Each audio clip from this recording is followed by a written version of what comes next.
The sun was setting over the suburban neighborhood, casting warm, golden hues across the tree-lined streets. Maya Johnson, a well-dressed woman in her mid-40s, walked calmly toward her car, her leather briefcase swinging lightly by her side. She had just finished dinner with an old friend who lived nearby and was reflecting on the meaningful conversation they'd shared. For Maya, moments like these were rare and cherished. Opportunities to step away from her courtroom and the heavy weight of justice she carried daily. As she approached her vehicle, a sleek black sedan, she noticed a patrol car parked a few yards away. Two officers, Daniels and Smith, sat inside, their eyes locked on her every move. Maya, a judge well versed in the ways of the world, felt the familiar sting of suspicion creep up her spine. She could sense it before they even stepped out of the car, the weight of judgment, the narrowing of assumptions based solely on the color of her skin. Officer Daniels, a tall man with a squared jaw and an air of arrogance, exited the car first. His partner, Officer Smith, followed, his movements less confident but equally deliberate. They walked toward her with calculated steps, their uniforms immaculate but their intentions anything but. "Ma'am," Daniels began, his tone clipped, "can I ask what you're doing in this neighborhood?" Maya paused, turning to face them. Her calm demeanor never wavered as she met Daniels' sharp gaze. "I just finished visiting a friend," she replied evenly, her voice steady. "Is there a problem, officers?" Daniels crossed his arms, his expression hardening. "We've had reports of suspicious activity in the area. Mind telling us who this friend is and why you're here?" Maya's brows furrowed slightly. "I don't see how that's relevant," she said, "but if it puts your mind at ease, my friend is Elaine Carter. She lives at 142 Maple Drive. You're welcome to check." Smith, standing slightly behind Daniels, smirked faintly. "Nice car you've got there," he said, gesturing toward her vehicle. "Doesn't seem like it belongs around here." Maya's lips pressed into a thin line. "Is that so? Well, officer, I assure you it's mine. Would you like to see the registration?" Daniels took a step closer, his tone growing colder. "You seem awfully defensive. If you've got nothing to hide, why not cooperate? Let's see some ID." With a quiet sigh, Maya set down her briefcase and reached into her handbag, retrieving her wallet. She handed over her driver's license, her fingers brushing against the edges of her judicial ID, which she deliberately left concealed. Daniels examined her license, his brow furrowing as he read her name. "Johnson, haha," he muttered. "What brings someone like you to this part of town?" Maya's patience was wearing thin, but she kept her composure. "As I said, I was visiting a friend. Now, if you're done profiling me, I'd like to get home." Daniels chuckled, a low, mocking sound. "Profiling? Ma'am, we're just doing our job. Suspicious behavior doesn't get a free pass, no matter how expensive your outfit looks." Smith leaned in slightly. Maybe we should check her car just to be sure. You never know what people are hiding." "That won't be necessary," Maya said firmly, her voice carrying the weight of authority. "Unless you have reasonable suspicion of a crime, I suggest you let me be on my way." Daniel's jaw tightened, his pride clearly wounded by her refusal to cower. He glanced at Smith, then back at Maya. "Let's not make this harder than it needs to be," he said. "Step aside while we take a look." Maya stood her ground. "You have no legal basis to search my car, officers. If you insist, I'll be forced to report this as harassment."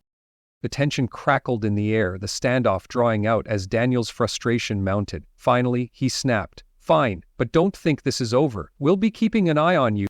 He tossed her license back to her, the plastic card spinning in the air before Maya caught it gracefully. Without another word, the officers turned and strode back to their patrol car, their indignation palpable. Maya exhaled slowly, her grip tightening on her briefcase. She had faced countless moments like this in her life, moments where her dignity and resolve were tested, but this time felt different. This time she would ensure justice wasn't just a concept discussed in courtrooms, it would be served. As she slid into her car and started the engine, Maya glanced in her rearview mirror, watching the patrol car linger before finally driving away. Her mind was already turning, her instincts as sharp as ever. Something told her this encounter was far from over. Little did the officers know, the woman they had just harassed was not only a judge but a fierce advocate for justice, a woman unafraid to hold the powerful accountable no matter their rank. And soon they would learn the true weight of their actions in the most unexpected way possible. The next morning, Maya Johnson stood in her kitchen pouring a fresh cup of coffee. She stared out of the window at the sunlit garden, her mind still replaying the encounter from the previous night. The officers' smug expressions, their thinly veiled contempt. It was all too familiar. Yet, this time, Maya felt an unshakable sense of purpose. She didn't know how or when, but she would see justice served. She checked the time and grabbed her briefcase, heading out the door to her car. As she approached, she noticed something odd: a patrol car parked down the street. Her eyes narrowed as she recognized the same vehicle from the previous night. Inside sat Officers Daniels and Smith, their attention fixed squarely on her. Maya sighed, her frustration simmering beneath her calm exterior. She got into her car, started the engine and pulled out of the driveway, deliberately ignoring the patrol car. But as she drove down the street, the flashing red and blue lights suddenly came to life. "Here we go," she muttered, pulling over to the curb. Daniels and Smith stepped out of their car, their expressions a mix of arrogance and misplaced authority. Daniels approached the driver's side window while Smith lingered behind, his hand resting on his holster. "Morning, ma'am," Daniels said, leaning down with a condescending smirk. "We couldn't help but notice your vehicle matches the description of one involved in some suspicious activity." Maya raised an eyebrow. "Suspicious activity? Involving what exactly?" Daniels waved a hand dismissively. "Don't worry about the details. Step out of the car, please." Maya's jaw tightened, but she complied, stepping out with her briefcase in hand. "Officers, I'm going to need you to clarify your reasoning, otherwise this feels a lot like harassment." Smith chimed in, his tone dripping with sarcasm. "Big words for someone under investigation." Daniels reached for her briefcase. "Mind if we take a look in here?" "Yes, I do mind," Maya said firmly. "You have no warrant, and I haven't consented to a search." Daniels chuckled darkly. "You're awfully sure of yourself, aren't you? Let's see how sure you are at this station." Without another word, he snapped a pair of handcuffs around her wrists, ignoring her protests. Maya remained calm, though her heart pounded with indignation. She knew they had no grounds for this arrest, and she intended to make them regret every second of it. As they escorted her to the patrol car, neighbors peeked out from behind curtains, their eyes wide with curiosity. Maya felt the weight of their stares but kept her head high, refusing to let humiliation take root. She climbed into the back seat, her composure unshaken. At the station, Maya was led into a holding cell, the cold metal of the handcuffs biting into her wrists. Daniels leaned against the bars, his smug grin returning. "So, you've got quite the attitude. Think you're above the law or something?" Maya met his gaze, her expression cool and collected. "No, Officer Daniels, I believe in the law. That's why I know you've just made a serious mistake." Daniels' smirk faltered, but only for a moment. "Keep telling yourself that, lady." Smith joined him, glancing at Maya with a mix of disdain and unease. What's she even doing in a neighborhood like that anyway? Probably thought she could get away with something. Maya didn't respond. She simply sat on the bench, her thoughts racing. This wasn't just about her. It was about every person who had been profiled, harassed, or mistreated by those sworn to protect and serve. And now, she had a chance to make it right. Hours later, Maya was released without explanation, her belongings unceremoniously dumped into a plastic bag. Daniels handed her the bag, his smug grin still firmly in place. "Looks like you got lucky this time."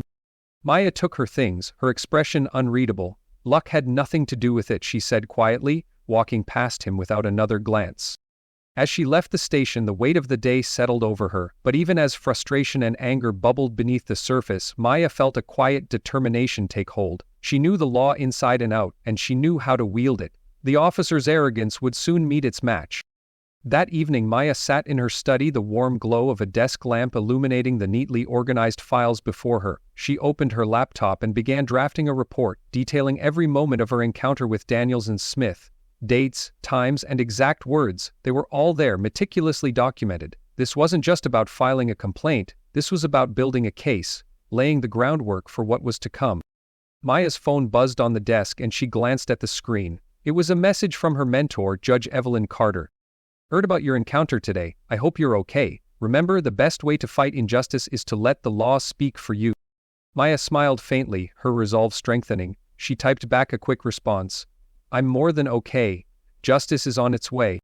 Little did Daniels and Smith know, the woman they had arrested was no ordinary citizen. She was a judge, a woman who had spent her entire career fighting for equality and fairness, and soon they would find themselves standing before her, their fates hanging in the balance. A week had passed since Maya's unjust arrest. During that time, she worked tirelessly behind the scenes, collecting the evidence she needed. She filed an official complaint against Officers Daniels and Smith, submitting not only her written statement but also video footage captured by a neighbor's security camera. The footage clearly showed the officers' unwarranted behavior, from their initial stop to her unlawful arrest.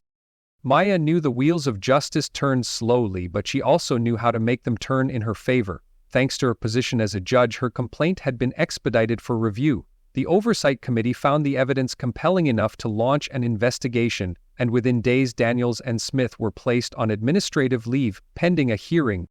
The day of the hearing arrived and the courtroom was packed. Media coverage of the incident had drawn significant attention, sparking discussions about systemic bias and police accountability. Maya sat at the judge's bench, her black robe flowing around her as she prepared for the proceedings. She hadn't revealed her role in the case to the public yet. The officers and their legal team were still unaware of the identity of the presiding judge.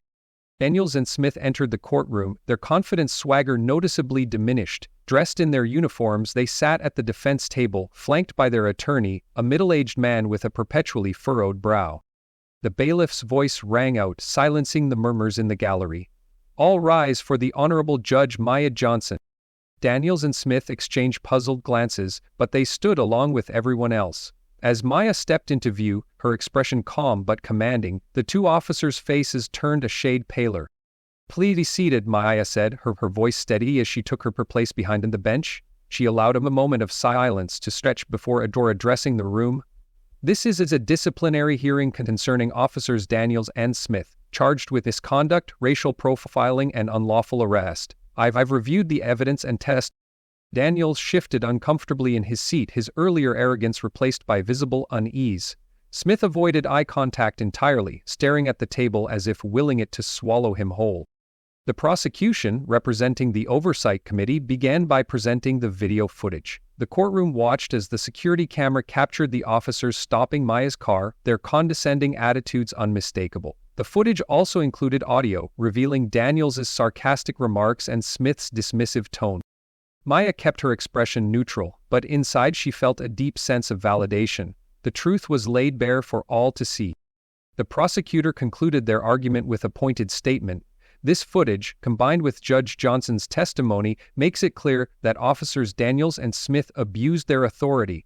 Their actions were not only unlawful but also a stark example of the systemic biases that undermine public trust in law enforcement. When it was the defense's turn, their attorney attempted to shift the narrative. He argued that the officers had acted in good faith, claiming they had reason to suspect criminal activity in the area. Daniels finally spoke, his voice lacking the confidence it once carried. "We were just doing our jobs, we didn't know she was a judge." Maya's eyes narrowed and she leaned forward slightly. "Your Honor," she interrupted, her tone measured but firm, "whether or not I'm a judge is irrelevant. What matters is that you judged me solely based on my appearance.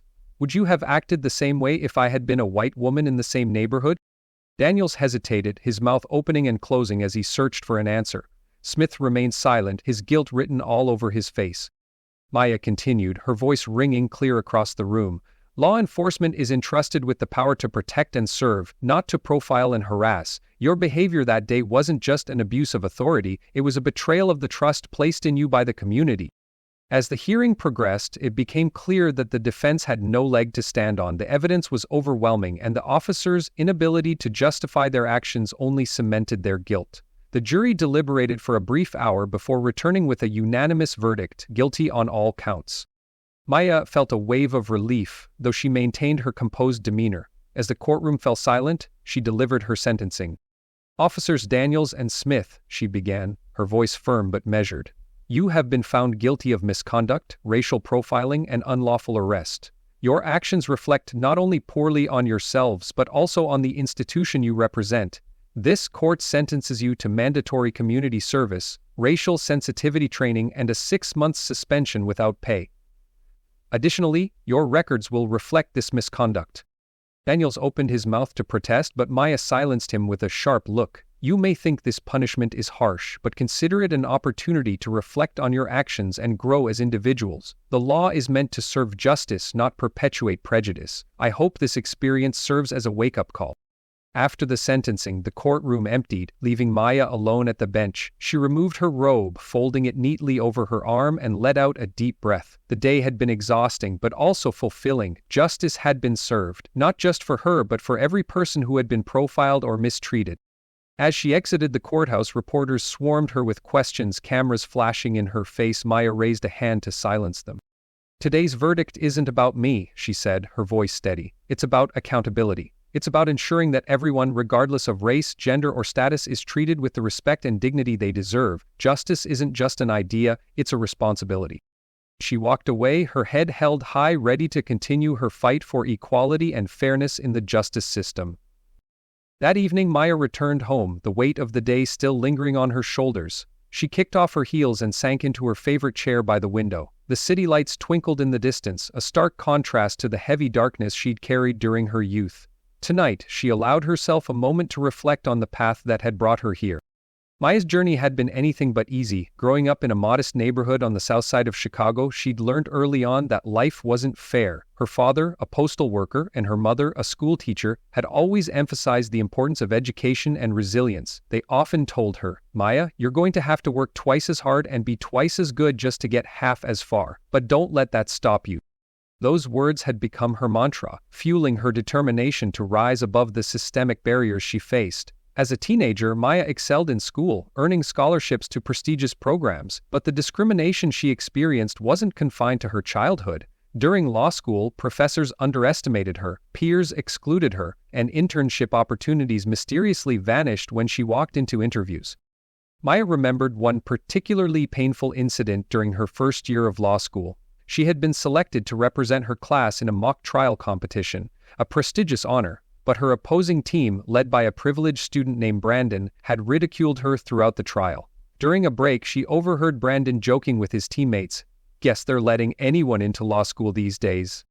Those words had stung, but Maya had channeled her pain into strength. She returned to the courtroom with renewed focus, dismantling Brandon's arguments with precision and poise. When the judge announced her as the winner of the competition, she looked directly at Brandon and smiled, letting her victory speak for itself.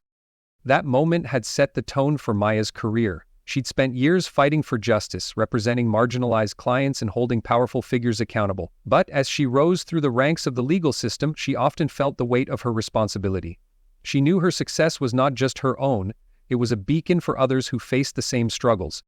Back in the present, Maya's phone buzzed, pulling her from her thoughts. It was a message from her mentor, Judge Eleanor Harris, a retired judge who had been instrumental in Maya's journey. Eleanor saw the verdict on the news. "You did good, Maya. You always do. Proud of you." Maya smiled, her heart swelling with gratitude. Eleanor had been the first person to believe in her when she doubted herself. She remembered the day she'd met Eleanor during a summer internship in law school. Maya had been struggling with imposter syndrome, questioning whether she belonged in the legal field. Eleanor had taken her under her wing, offering guidance and "You belong here, Maya," Eleanor had said one evening as they worked late in her chambers. "And don't let anyone make you feel otherwise. The world needs people like you, people who care about justice, not just the law." Those words had stayed with her, guiding her through every challenge, and tonight, as Maya sat in her quiet apartment, she felt Eleanor's pride like a warm embrace. The next morning, Maya returned to the courthouse for her usual docket of cases. The day after such a high-profile hearing could have felt anticlimactic, but Maya's focus never wavered. She greeted her staff with her usual warmth, ensuring everyone felt valued, a stark contrast to the toxic authority Daniels and Smith had displayed. During a brief recess, a young clerk approached her, nervously clutching a folder. "Judge Johnson, do you have a moment?" Maya looked up from her desk, offering a reassuring smile. "Of course, what's on your mind?" "I just wanted to say thank you," the clerk said, her voice trembling slightly, "for what you said yesterday. About justice and accountability. It meant a lot. To me, and I think, to a lot of people." Maya felt a lump form in her throat. She placed a hand on the clerk's shoulder. "Thank you for saying that. Remember, you have a role in this too. Every choice we make, every action we take, it all matters." The clerk nodded, her expression brightening as she left the office. Maya sat back in her chair, her mentor's words echoing in her mind once again. "The world needs people like you." Later that evening, Maya decided to visit her parents. Her father, now retired, spent his days tending to a small vegetable garden in their backyard. Her mother, though slower with age, still volunteered at a local literacy program. They were her foundation, her compass, and her greatest supporters. When she arrived, her mother greeted her at the door with a warm hug. "There's my girl," she said, beaming. "We saw you on the news. You were amazing." Her father joined them, his proud smile making Maya's heart swell. "You showed them, Maya. You reminded them what justice really looks like." They spent the evening reminiscing, sharing stories from Maya's childhood and her journey to becoming a judge. As the conversation wound down, her mother took her hand. "Maya, you've always been strong, but don't forget to take care of yourself too. The fight isn't over, but you can't pour from an empty cup." Maya nodded, her mother's wisdom grounding her as it always had. She knew the fight for justice was far from over, but for tonight, she allowed herself to feel the weight of her parents' love and pride. As Maya drove home under the city's twinkling lights, she felt a renewed sense of purpose. The events of the past week had reminded her why she'd chosen this path, despite its challenges. She wasn't just a judge, she was a symbol of resilience, a voice for the voiceless, and a beacon of hope. And while the fight for equality and justice would continue, Maya knew she was ready for whatever lay ahead. The following day, the courthouse buzzed with whispers about the Daniels and Smith trial. Maya could feel the ripples of their verdict spreading beyond her courtroom, reaching corners of the justice system that rarely faced scrutiny. This was not just another case, it was a moment that challenged entrenched biases and systemic issues. Maya's morning began with a meeting of the Judicial Council, a gathering of judges, tasked with discussing reforms and community concerns. As she entered the room, a few judges greeted her warmly, while others offered curt nods, their expressions unreadable. She knew that not everyone in this room shared her commitment to equity, but she had long since learned to stand her ground. The council's chairperson, Judge Walters, cleared his throat as he called the meeting to order. "Before we begin our usual agenda, I believe Judge Johnson has something she'd like to share regarding yesterday's trial." Maya nodded, standing with calm confidence. "Thank you, Judge Walters. I wanted to address the broader implications of the Daniels and Smith case. While the trial focused on the actions of two officers, it also highlighted systemic issues within law enforcement and the judiciary." A murmur spread through the room, some judges shifting uncomfortably in their seats. Maya continued, undeterred. "The officer's behavior wasn't an isolated incident, it's part of a pattern, and as members of the judiciary we have a responsibility to ensure that our courts are a place where justice is truly blind, not influenced by prejudice or bias." Judge Cartwright, an older man with a reputation for conservative rulings, leaned forward, his voice skeptical. "Are you suggesting that the judiciary itself is complicit, Judge Johnson?" "I'm suggesting," Maya replied evenly, "that we are part of a system that requires accountability at every level. If we don't address these issues, we fail the people we are sworn to serve." The room fell silent, the weight of her words settling over the table. Judge Walters cleared his throat again, his tone measured. "Thank you, Judge Johnson, your points are noted. Let's move on to the next item." As the meeting continued, Maya felt a mix of frustration and resolve. Change was never easy, but she was determined to push forward. One conversation, one case, one ruling at a time. Later that afternoon, Maya received an unexpected visitor in her chambers. Detective Renee Carter, a veteran officer with a reputation for integrity. Renee had been instrumental in gathering evidence against Daniels and Smith, and Maya respected her immensely. "Detective Carter," Maya said, gesturing for her to sit, "what brings you here?" Renee settled into the chair across from Maya's desk, her expression serious. "I just wanted to thank you, Judge Johnson. What you did yesterday, it meant a lot, not just to the community, but to officers like me who are trying to do the right thing." Maya leaned forward, her gaze steady.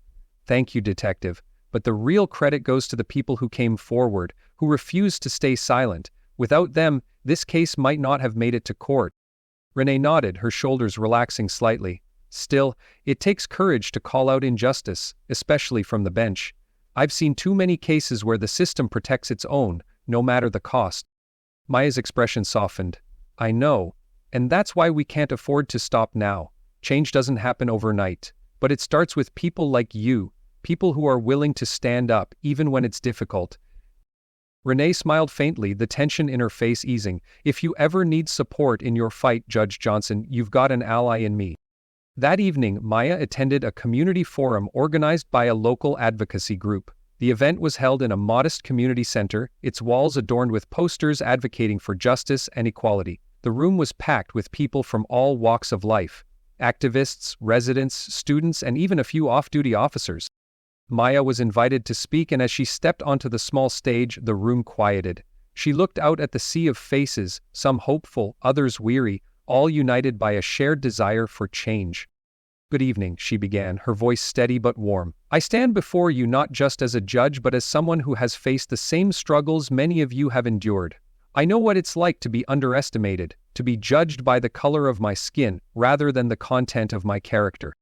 A murmur of agreement rippled through the crowd and Maya continued. "Yesterday's verdict was a step forward, but it's just one step. True justice requires more than a single case. It requires systemic change, accountability, and a commitment to seeing every person as deserving of dignity and respect." She paused, letting her words sink in. "I want you all to know that your voices matter. Your courage in speaking out, in demanding better, is what drives change. And I promise you this, as long as I wear this robe, I will do everything in my power to ensure that justice is not just a word, but a reality." The room erupted in applause, a standing ovation that brought tears to Maya's eyes. As she stepped off the stage, people approached her, sharing their stories, their gratitude, and their hopes for the future. It was moments like this that reminded Maya why she had chosen this path, despite its challenges. As the night wore on, Maya found herself sitting in the community center's quiet kitchen, sipping a cup of coffee. The organizer of the event, a young woman named Tasha, joined her, a notebook tucked under her arm. "You were incredible out there, Judge Johnson," Tasha said, her voice brimming with admiration. "You give people hope." Maya smiled, her gaze thoughtful. "Hope is powerful, Tasha, but it's action that turns hope into change. Keep organizing, keep speaking out. That's how we move forward." Tasha nodded, her determination evident. "We will, and thank you for everything." As Maya drove home later that night, she felt a renewed sense of purpose. The fight for justice was far from over, but she wasn't alone in this battle. Together they were building a better future, one step at a time.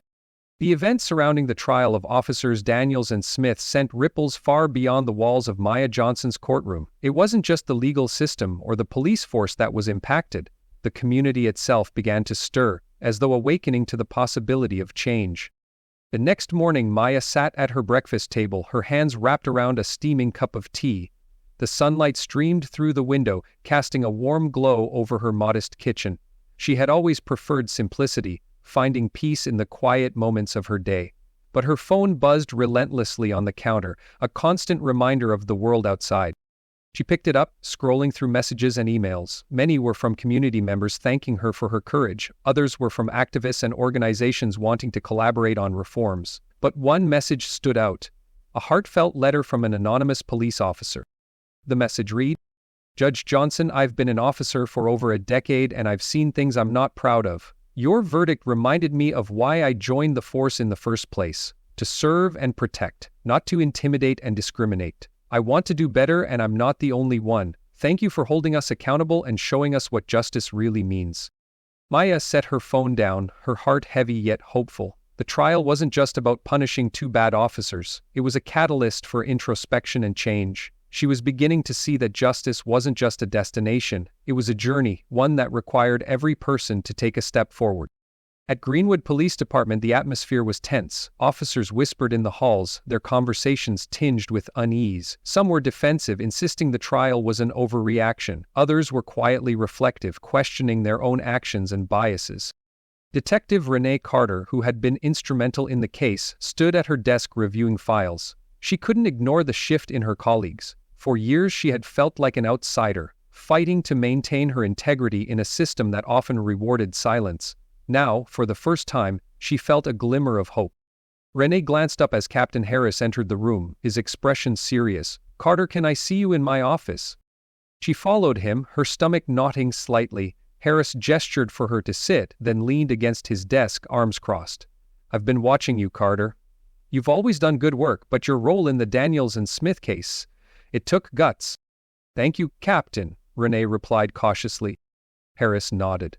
"We're implementing mandatory racial sensitivity training for the entire department, and I want you to lead it." Renee's eyes widened in surprise. "Me? But—" "No buts," Harris interrupted. "You've proven you care about doing things the right way. If anyone can help us change, it's you." Renee felt a surge of pride and responsibility. "I'll do it. But we need more than training, Captain. We need systemic change. Accountability, better recruitment practices, community engagement." Harris sighed, rubbing his temples. "One step at a time, Carter. Let's start with this and see where it takes us."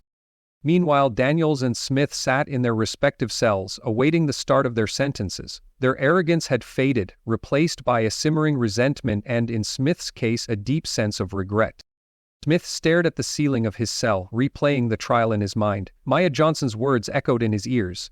Your badge is a privilege, not a weapon. Use it to uplift, not oppress. He couldn't deny the truth in her statement, no matter how much it stung. Daniels, on the other hand, remained defiant. Sitting on the edge of his cot, he muttered under his breath, blaming everyone but himself for his predicament. This is a witch hunt, he grumbled to the guard passing by. People like her want to tear us down. The guard didn't respond, simply locking eyes with him for a moment before walking away. Daniel's words hung in the air, hollow and desperate. That evening, Maya attended a community forum held at the local library. The room was filled with residents, activists, and even a few police officers. The energy was a mix of hope and tension, as people from different walks of life came together to discuss the path forward. Maya sat on the panel alongside Renee Carter and several community leaders. When it was her turn to speak, she rose with her usual calm demeanor. Change doesn't happen overnight, she began, her voice steady. It requires uncomfortable conversations, accountability, and a commitment to do better. What happened in my courtroom wasn't just about two officers. It was about a system that allowed their actions to go unchecked. We can't fix it with one trial, but we can start. A young man in the audience raised his hand. Judge Johnson, how do we ensure this isn't just a moment but a movement? Maya paused, considering his question. By staying engaged, she said. By holding not just our officers and leaders accountable, but ourselves.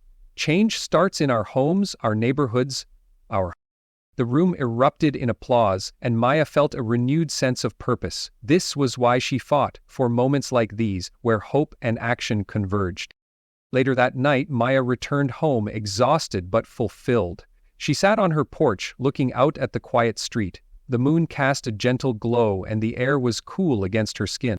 Her phone buzzed with a call. It was her mentor, Judge Harriet Collins. I watched the forum online, Harriet said, her voice warm. You were incredible, Maya. Thank you, Harriet, Maya replied, but there's still so much work to do. There always will be, Harriet said. But you're making a difference, never forget that. As Maya ended the call, she leaned back in her chair, her heart full. The road ahead was long, but she wasn't walking it alone. Together they were building a better world, one step, one trial, one conversation at a time. The weeks following the trial of Officers Daniels and Smith were transformative, not just for Maya Johnson but for the entire community. The verdict had sparked a movement, and while the path to change was fraught with resistance, there were signs of progress in small but significant ways. Maya sat at her desk, reviewing case files for the day. Her office, a modest but welcoming space, had become a hub for discussions about reform and justice. It wasn't uncommon for activists, community leaders, or even concerned citizens to drop by seeking advice or offering solutions. A knock on her door pulled her from her thoughts. "Come in," she said.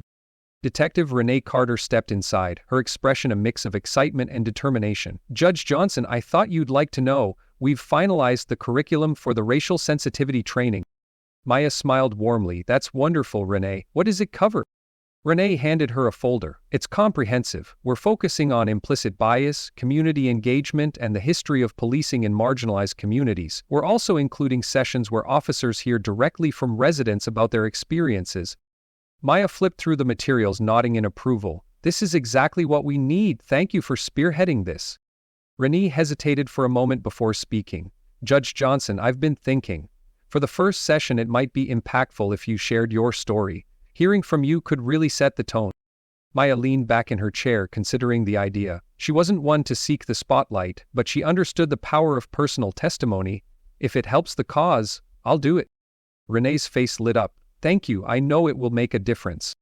Meanwhile, the community forum Maya had attended continued to grow in popularity. It became a weekly event where residents, officers, and local leaders came together to discuss concerns, share ideas, and collaborate on solutions. The library meeting room, once half empty, was now filled to capacity. At one of these meetings, a young girl stood up to speak. Her voice trembled, but her words were powerful. "My brother was stopped by the police last year for no reason. It scared him so much that he doesn't want to leave the house anymore. I just want to live in a place where we don't have to be afraid." The room fell silent, the weight of her words pressing on everyone present. Maya, seated on the panel, felt a pang of sadness but also hope. The girl's courage to speak out was a sign of change.